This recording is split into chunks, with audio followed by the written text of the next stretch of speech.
Hey, fight fans, welcome back to Carlo Perusa MMA. Today I have a very special guest. He is a UFC veteran. He is now a BKFC fighter, already 1-0 in the BKFC ring. He's the Great Drakolini. He is Mr. Drako Rodriguez. Draco, what's up, man? You got a big fight coming up in September, taking on Trever Bradshaw. How's training camp doing? Oh, the training camp's going great. It's been a while now since I've been back, and I kind of feel good. Like I like the whole training, the whole aspect of it. Like right now, I'm sore. I'm sore as hell right now too. But I just like the whole feeling of it. I like the feeling coming back. Before you got into the whole BKFC, before you took the gloves off, I mean, you were a traditional glove mixed martial artist, had a very long amateur career, had a good pro career, made it to the UFC. You could do so many things in this world. Why combat sports? Why combat sports? I'm not sure. I feel like just growing up. I feel like I don't know if it's growing up Hispanic where we used to live. I feel like that we were just always around like fights and everything too. And then later on in life, I just feel like there was always fights like around. Like I don't know, there's always like problems around, and then I always wanted to know how to defend myself or how to properly throw a punch. And then I just started going to the gym. Then I ended up moving here to Iowa, and that's when I really started going to the gym, and that's when I met my coach Brett Welling, and he's been helping me out ever since. Mixed martial arts has evolved so much over the years. It's crazy. 20 years ago, politicians were referring to it as human cockfighting. It wasn't sanctioned everywhere. It was really the wild, wild west. Even 10 years ago, it's not what it is now. In the early days, when you first start fighting the amateur shows, do you have any horror stories of maybe mystery opponents, bad medicals, fighting in like bars or barns or outdoors, anything nuts? Oh my God, I have a crazy story. I don't know what we should, I don't know, but I do have a crazy story. But the craziest thing, I feel like amateur boxing. I feel like in there, I feel like it was like the weirdest thing ever, amateur boxing. Because before, I feel like now they do a good job like promoting it. And like now people kind of like trying to sell tickets and they like make money out of it. But before, I used to fight like all over the Midwest, like here in like Iowa or in Nebraska and Omaha, and there'll be these random like dungeons like with no AC, no heater, no nothing. It'll be really cold, and then they'll have like weird doctors too. I had this weird time too where I guess a doctor, I don't know what had happened, but I don't know, but when you're supposed to get a physical, they're not supposed to touch you anywhere, right? And this guy decided to, I don't know, like to touch us everywhere, down there to cough. He's like, "Oh, we need you to cough," and then I coughed and everything. But me in my mind, I'm still young. Me in my mind, I'm thinking like, "Oh, I'm just doing this. This is part of fighting. This is part of fighting." I didn't know that like they're not even supposed to do that, but I guess they ended up doing that until a couple other teammates, and then I didn't notice till one other guy did. One of my teammates like noticed it, and he's like, "Oh," he was all like freaked out about it. But other than that was like the weirdest thing that's ever happened. And then I to this day, and then I always stayed quiet until like a couple of years later. I told my coach, and he's like, "What the hell? That's what happened. That's what ended up happening that day." I'm like, "Yeah, I don't know. I thought the whole time like physicals, they're supposed to like do all that before a fight, but no. Ever since then, that's been the only time where they touch me. They touch me there in my privates." Well, I hope that doesn't happen when you do the BKFC I know. physical. I just need to throw it out there, man. People need to find out. There's some freaky people out there. I Oh had no, this. 100%. You know, Obviously the sport has grown so much. When you first started getting into it, did you ever envision a day in time where UFC will be as big as it is, PFL, BKFC, all these things? Do you ever see this coming? No, I never seen it coming, but but I always knew growing up that it was getting like better and better. Like I feel like as the time like progresses, like they were getting more people were looking into it, like more like I don't know. I feel like celebrities now get into it more, and I feel like it's just getting bigger and bigger. Like even right now, I feel like people are just evolving. Like there's just kids out there too that are just evolving. They're all training all aspects of fighting. I think that's pretty cool. One thing that really sticks out when I look over your topology and everything, you had a very long amateur career. You had a 13 fight amateur career. And 10 years ago, that was kind of uncommon. Back then, a lot of guys used to kind of rush it a little bit, try to get to the pros, and a lot of them would burn out because of it. Now we see it a little more, but what was the thought process behind having the amateur career go so long? Was it something you just want to be as well rounded as possible before you made that move? Oh, that was all like to my coach Brett Welling. Because before, when I first met him, it's a funny story how it happened. It's because I went there and I came from a border town, and then he asked me like when I first went to his class, He was like, "Do you have any background? Do you wrestle?" Because everybody in Iowa wrestles. So he asked me if I wrestled. I said no. He's like, "Well, do you even box?" Because he's seen that I'm from a border town, so they obviously box over there. And I said no. So he's like, "What the hell do you do then?" So they're like, "What do you do then?" Is like, I guess he just started like giving me just amateur fights. Just keep going. He kept getting me like amateur fights and everything, just so I can like have a background. So that was my background, MMA. So now I can finally say like, "Oh, look at my background." I can just say it's MMA. So he had a good plan with that one. So once you made that decision to turn pro, you had a very successful pro career, and it led you to fighting in the Dana White Contender Series. Amazing performance for you. But do you remember the phone call where you were when you got the call saying you were going to be on the Contender? Yeah, I couldn't believe it. That was a crazy story. I reminisce every now and then, but sometimes I don't know, but I don't know. It does get me happy because it does like even the fights and everything how I made it. It's just crazy. It just feels like oh like I feel like if I can make it there, I can make it again. Like I don't know, it just makes me proud. But yeah, when I got the call, it was a crazy. I didn't expect it or anything too, but I just started training as hard as I could. And then it was crazy because it was during COVID, so there was not a lot of training we could do. So it's like, oh man, I finally made it. Oh, but it's COVID, so what can I do to train? Like we can't train, we can't do anything. So we had to do anything we can to get to train because of the COVID. We like had to find places and do as much as we can. But it was cool though, because at the end, I got a lot of one-on-one time with my coach, Brett Welling. And I feel like that's where my hands got really good at the time. I remember watching that fight, 2020. You took on a tough guy, Manny Martinez. First round finish, triangle choke. Walk me through that finish. At what point when you're on the ground with him did you say, "Hey, I think I can land this triangle"? I don't know, because sometimes when I grapple, a lot of times I feel like I don't know, like there's a lot of transitions. Sometimes we scramble, we mess around, and you just try new things. And then like I felt him that he had a Kimura. I escaped the Kimura, but for some reason he like left his whole body there. And I'm like, oh my god! Like right now, especially at the time I was skinny and quick, I just caught him real quick. Damn, that rhyme. I caught him real quick, and like I don't know, he just like it just happened. He just magically ended up in there. Obviously following the fight, all the winners sit on the chairs right beside each other. Boss man Dana White talks to every single one of them. You got the contract, man. You got to go to the UFC. What was that moment like going up to Dana, shaking his hand, and saying a couple words to him? Dude, it felt unreal. I felt like I was shaking an anime character or some one of my my favorite anime or favorite character in general. It would be Goku. I felt like I was handshaking Goku or something like that. Man, it's just unreal. It was pretty cool. I hope I do it again someday. And overall, just being able to fight in the UFC, obviously, it didn't go the way you wanted it to go, but what did you just learn from yourself? What did you learn about mixed martial arts just from being able to have two fights in there? I learned a lot. I learned a lot from myself. I feel like it got to me, especially living in a small town. I feel like it got to me. I got a little cocky, and then like after I got my big win, I got my like rude awakening by like that. It's just like a small town popularity won't matter, and I feel like that got to me, and then I got caught. And then I learned a lot. A lot of people are gonna be there just because you win. You just like you gotta always stick to the people that are there for you, and like your family and your close friends, pretty much. And then like there now, those are the people that I'm gonna rock with now forever. Like I like that now because it made me realize who are the real ones. During your time in the UFC, you got to fight on a pay-per-view. So the big Derek Lewis, Cyril Gahn card. What was that like being able to fight on a pay-per-view? What was fight week like with the media and all the people? Was that pretty crazy?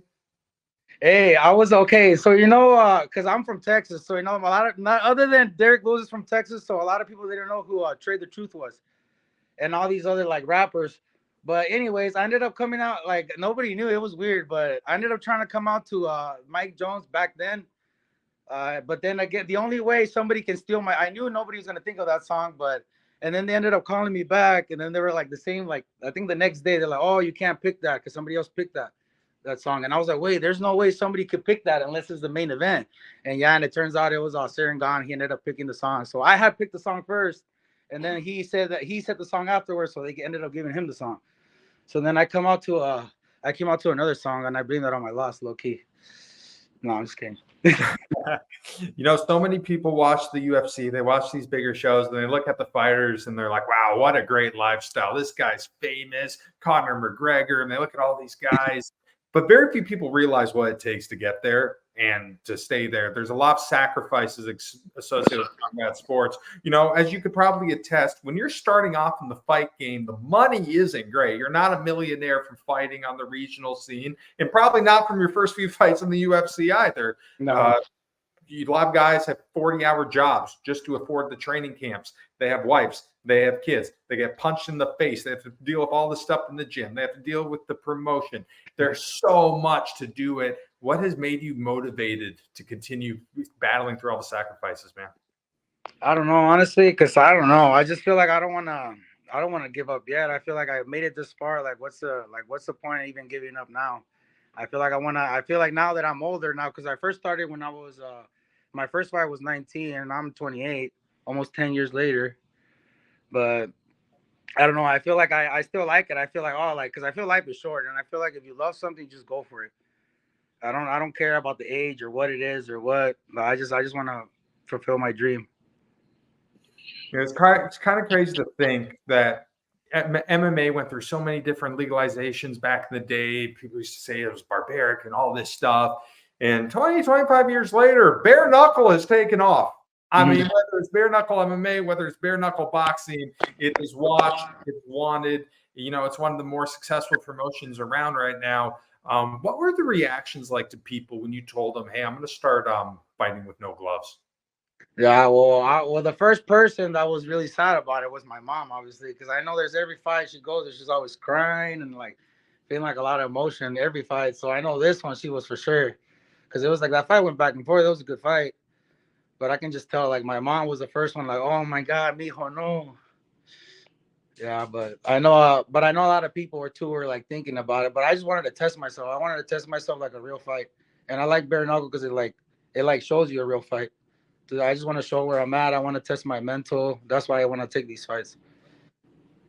You know, back 5-10 years ago, did you ever think you would go bare knuckle? Honestly, I don't know. I didn't matter because I feel like back then, yeah, I feel like I didn't care. I feel like that's what it was too, where I had a bunch of wins and I was doing good because I feel like back then I didn't care. Like to lose or win, I feel like I'll fight anybody, anywhere, anytime. And I feel like that's the mentality I have now because that's why I'm going over there to his hometown to fight. You know, your last time out in the BKFC when you made your debut for them, you took on Will Shutt. What an amazing fight. You're able to get a victory there in that third round. Great stoppage on your part. Walk me through that finish a little bit. I mean, I kind of remember a little bit. I remember by watching it, but I know he caught me with a good one just by standing there. And I predicted it too. I predicted if he was going to catch me as if I'm just there, just fighting ugly, just trying to fight him, his fight. And then I got caught. But then I liked it because then I regained my composure, and then I just like remember, and I kind of liked it because it was a weird experience because you get dropped, and then like I never been dropped, and then they give you a chance to get up and fight back, and I feel like that's kind of cool because it's just like it really tests you out like where you're at, and I feel like that fucking woke me up. Excuse my language, that woke me up, and then I try to just like everything that I train. I remember that he was just southpaw, and then I just remember like the stuff that you train, like the footing where it's supposed to be.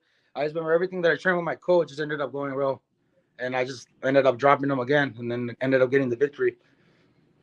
You know, I cover a lot of bare knuckle mixed martial arts, and one of the common occurring things I hear from fighters is it's different. It's just different. That's the way they describe it. It's just different from the gloved game. Getting hit, every aspect is different. Can you attest to that? Is getting hit with the straight bare knuckle a lot different than the glove?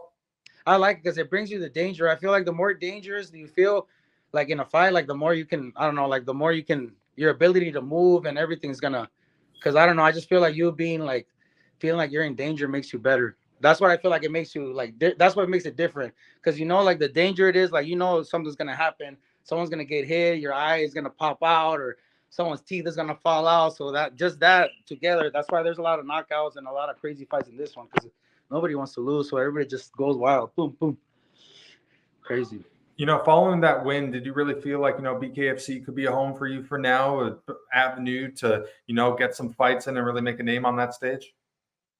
Yeah, I'm trying to do anything I can right now. Right now, yes, I want to fight. I want to test myself. I want to fight good people. I don't want to fight any. That's why I'm fighting this guy. This guy's good. I like the way he fights. I want to test myself, and I like it. I like anywhere. I just want to see where I'm at. I want to test myself everywhere or whatever doors that opens after this or not. Like I'm just waiting for the next thing. But the first thing I'm gonna do, I'm just focus on one fight before I move on to the next thing. Obviously BKFC, a lot of things have happened this year. Conor McGregor, now Yeah. part owner of BKFC. Do you feel like this promotion is about to blow up even more and maybe get to a whole new level? Oh, for sure, with Connor now in there too now, and like now they're going all over like the world too. That would be crazy. Fighting like that's what I want too. That's what I think too. But I'm not trying to. That's why I'm trying to take it one fight at a time. But if I was thinking like if I'm going forward, I would like to like win some fights and then like represent the U.S. and get a whooping on some of these guys from out of the country. I think what a lot of people don't realize is when it comes to BKFC, when it comes to bare-knuckle, your approach to striking obviously is a little different. You can't be throwing as crazy and as hard because, I mean, these things break pretty easy. You kind of have to be careful. Do you have noticed through your training for the whole bare-knuckle stuff, have you noticed the accuracy maybe improving and your punches are a lot more accurate now than maybe they were? No, for sure. This is what I feel like too, even in my last fight too, because that was my last fight. I know it was like a year ago. But I feel like definitely my punches get like you want to hit correctly. You want to hit somewhere in the soft spots. You don't want to hit nobody in the forehead or somewhere hard because you're gonna mess up your hands. So I like it too for the accuracy. We've been working real closely too with my coach for accuracy. So you talked about it a little bit, but you're taking on Mr. Trever Bradshaw here, September 6th. Going over to his area, have to play the villain, might get a little booze in there. But overall, what do you think of Trever as an opponent? I think he's a good fighter. I feel like there's a good fight for me to test myself. I know he's tough, he's big, he's fast, he's strong, and I know I got to do whatever I can to get this W. This one's a fun one. I mean, it's from if you watch both of you guys fight, I mean, you bring it every single time. I think there's going to be a lot of fireworks. Would you be surprised if someone goes to sleep here within the first or second, or do you think this is all the makings of being a complete dogfight that goes the distance? I'm trying to. I think this fight's gonna go like me in my mind is going a million ways. It's either gonna go all 5 rounds, or it's gonna be stopped in the first, second, third, fourth, fifth. But all these ways that I'm gonna be thinking I'm gonna be winning with my hand raised. Now, with the win over Trever, if you can take him out dominating fashion, put another great fight, entertaining fight, do you think you're a step closer, maybe find some of the bigger household names in the BKFC? I would like to see what's next, but first I gotta wait what this fight first. I gotta wait for this fight first. I don't want to keep moving forward fast. I want to not underestimate nobody. I want to take everything seriously, one by one. Now that you've made it to the UFC, you're in the BKFC, has the mindset, has the goals changed from what it was maybe 7 or 8 years ago? No, the mindset still stays the same. We still want to be champions somewhere. Like, why are you even doing and why? Like, I feel like why are you even doing the sport? Why are you doing anything if you're not trying to be the best at it? So I'm always shooting to be the best at it. All right, my man. Last question for you. In a perfect world, what is the outcome when you take on Mr. Trever Bradshaw September 6th in the BKFC? Perfect thing for me is going all 5 rounds and just out pointing them, just out skilling them, and just technique, everything. Like come out there like not hurt and clean. Well, Drako, I appreciate you talking to me, man. I wish you nothing but the best. I can't wait to see you get back in the cage, my friend. Not the cage, I guess the ring this time, my friend. Yes, sir. Right, well, that's it for me today. That's Mr. Drako Rodriguez. I'm Carl Prusa. Stick around, fight fans. Bye, guys.